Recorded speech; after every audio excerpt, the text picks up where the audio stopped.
I need new music. This is the JJO Discover New Music Podcast. Madison Solid Rock 94.1 JJO and JJO Discover New Music. Our guest this week is Ash Costello. The new album, Half Black Heart, drops March 1st. Very exciting. The fifth studio album. You. Yes, yeah, I know you guys are probably now just chomping at the bit. You've spent a lot of time on this, and that actually kind of leads me into the first thing I want to chat about, because the release of Half Black Heart is kind of a long time coming, because really the first single dropped in August of 2022. So here we are, a year and a half after that, and now it's being released in its entirety. So let's go back to August. Hurts Like Hell is released. A first new music in 3 years from the band. What were the feelings then? And then now, given some time, here we are now, the culmination of all that work and the full album dropping. Talk about the emotional roller coaster maybe that you've been on. I don't even know where to start with that. Okay, I'll start at the top. So we didn't really do, you know, like some bands did their COVID masterpiece and like spent COVID writing records and like really took the time to be artists in a cave, being like hermits, you know. Yes. We did not do that. We did not do anything, because we spent a good 3 or 4 solid years on tour with In This Moment and Hailstorm. And not to mention the decade of touring we did on and off before that. That was like, when we got the call that all the tours were canceled, I felt relieved almost. And I was really happy to go home. And so I had missed weddings, birthdays, funerals, holidays, children being born, all kinds of stuff. And I was like, you know what? I deserve some time off. I'm not going to go right into making music or figuring out how we do live stream shows. Or like, I was just like, I'm just going to relax for like a minute. Yeah. So that turned into relaxing for a year. And then after that, after I lived some life and did some things, you know, we went through COVID. My career stopped. You know, I lost a parent. I got married and divorced. So when it came time to write music, I felt refreshed and energized and recharged, and I felt like I actually had things to write about. So that was just like such a roller coaster. So it went from like fear and anxiety to excitement and energy and a fresh perspective. What's different about this record is we spent a lot of time on it, where before we were touring so much, it was like you get 20 days, make a record, first 13 songs you write are it. This time, for the first time ever, we got to kind of be a lot more picky and throw songs away. Right. Try out new things. Yeah, so I feel really, really good about this record. I mean, I don't want to be all Dr. Phil or, you know, inside the actor's studio or artist studio with you, but do you feel maybe, or just from what I'm gathering the most you on a record that you've been able to put out because of what has happened and that downtime and getting that recharge? Are we seeing as much of Ash as we can, maybe from previously? I mean, yes and no. I don't think I'll ever feel content. I don't think I'll ever be like, okay, I finished the record. That's me. That's who I am. Because I'm always evolving. I'm already on to the next thing. I'm already like changed.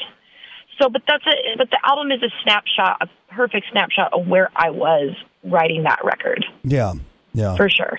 Yeah, totally. Well, again, we're all excited to hear it and seeing this next step in the musical evolution of New Year's Day. And also, too, we're getting a little bit nostalgic with this because the personnel on this record is something that I think a lot of people are familiar with. Maybe break down for us why this new album is kind of also a step back with who you had making the album and who is back in the band, if you will. Oh, well, let me tell you all about it. So,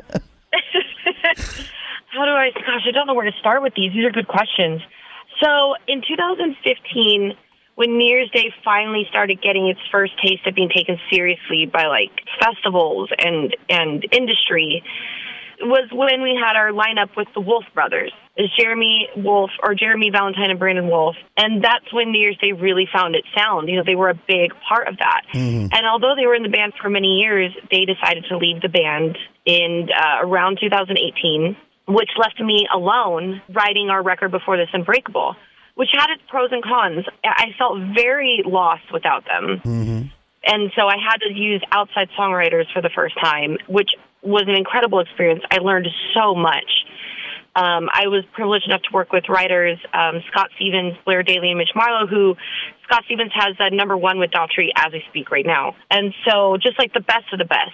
And I learned a lot. But I don't feel like I captured the New Year's Day sound all on my own. Like I needed those guys with me. And when they came back a year ago and we started writing this record, I really feel like this is New Year's Day but evolved. Like this was the sound I was trying to get on Unbreakable. So I feel like, wow, what a roller coaster with that. But they were a big part, if not half the part of the writing of this record. Yeah. The new album, a fifth studio album, so obviously no, you're not babies to it. You've been in the industry. You've earned your stripes. Was there something maybe in making this album, outside of obviously everything we've talked about, making this album that stood out compared to previous works? Because you've spent countless hours in the studio. You've thousands upon thousands on stage. Yeah. What maybe kind of stood out in this album compared to previous works? Confidence. I love it. Absolutely. Yeah. I on the last record, Unbreakable, because so our record before Unbreakable, Malevolence, I was so green. Mm-hmm. And New Year's Day wasn't really on the map yet. So I was kind of just a baby looking back. Then Unbreakable, it was my first time with outside songwriters and first time without my band, kind of doing it all on my own. And although I'm always confident, I was not really knowing what I was doing. It was more of a learning experience. This album, I went in Queen Bee. I knew what I wanted. I knew how to get it. I knew how to communicate it. I felt comfortable with everybody I was working with. I felt like they supported my vision. I was able to speak up. Because before I'd be like, I don't want to offend these amazing songwriters. I'll pick my battles. This record, I was like, you all know what I bring to the table. Right. So we're doing this together. And if I don't like it, I'm going to tell you. I respect you. You respect me. But we're here for the end goal together. And it really felt like a team. And it was just, I feel so confident. I think that's such a great answer, especially for someone who, seeing you before, would never assume that the confidence is not there, whether it's on stage or in interviews or anything like that. Yeah. So being at this point now and that confidence in there, was it an easier process for you? Was it, I mean, I know it's never an easy process, but did you find it maybe more enjoyable along with that confidence? I found it easier. Yeah. For sure. Well, at times easier, at times not easier. I mean, there were times where, I'm sure the producers wanted to just kill me because I had learned almost too much right. that I could call out everything that was off. Like, I heard stuff that as producers they didn't even catch. Yeah. Like things that were off key that maybe got buried and they didn't hear, but I was like, ooh, something's way off. And we'd go through each track until we found it. Like, oh my God, you're right. I'm like, I heard it. I don't know how, but I heard it. Because I feel like my ears have been trained. I know what to look for. So it was easier and hard at the same time. The new album, Half Black Heart, out March 1st from New Year's Day, the fifth studio album. A confidence there, a step in a new direction. No, I wouldn't say new, but that next level for New Year's Day. Evolved. There's the words. Yeah. See, you did learn a lot. Look at that. You didn't even get me. Yeah, I did. I love it. My vocabulary expanded. I didn't get to that one on the Word of the Day calendar, but that's evolved, and I love that. And I'm so excited for you guys and just getting more out there. Listen, rate, share, subscribe.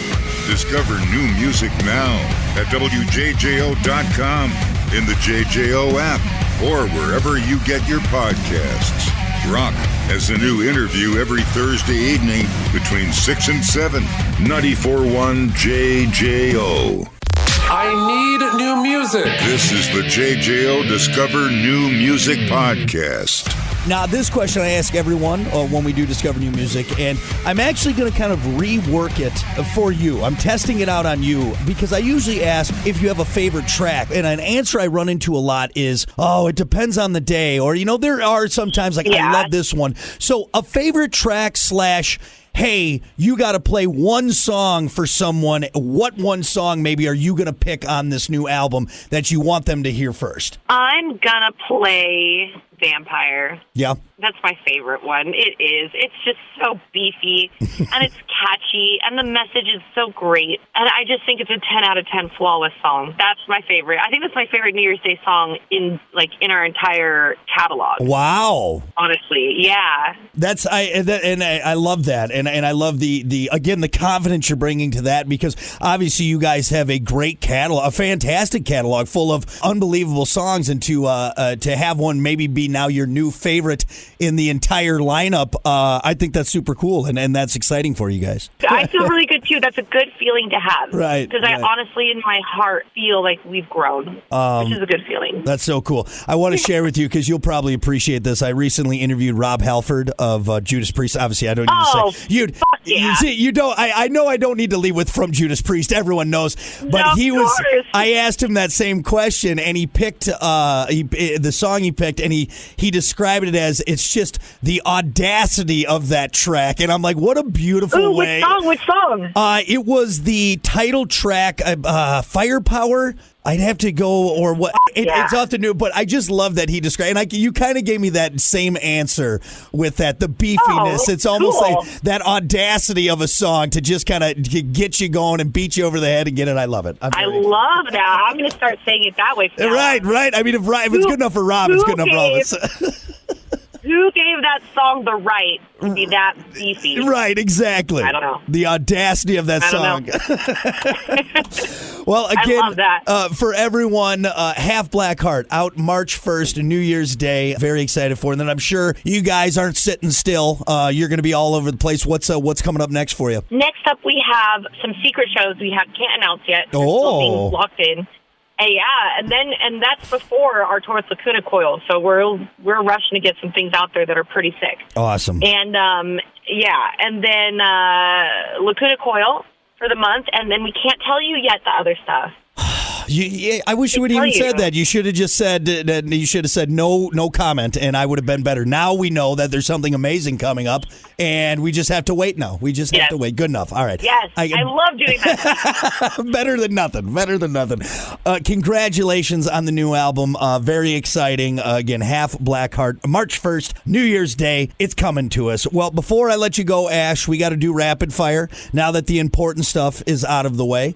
We're going to get to learn a little bit more about you. No wrong answers. Just go with your gut, okay? Actually, real quick, before I get to this, I do need to ask. I'm glad I remembered this. What is the color red of your hair? It's Luscious Raspberry by Splat or Rock and Roll Red by Manic Panic. Okay, so one of those two, you'll get close enough. Close enough. I love it. Yes.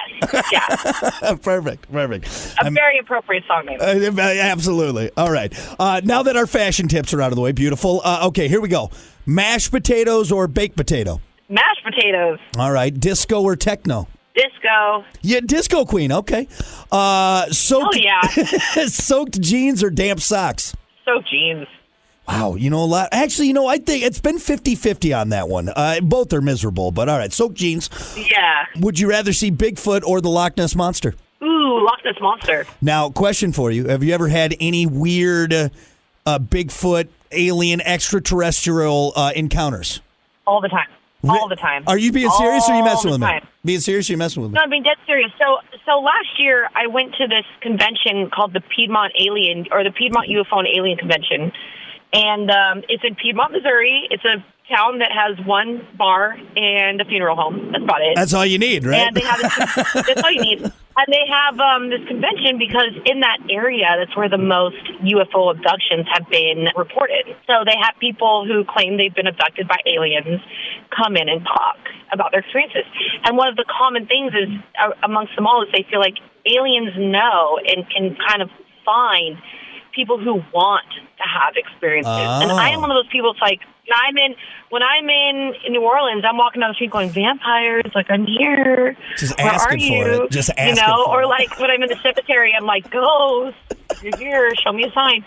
So I think like I kind of call it upon me.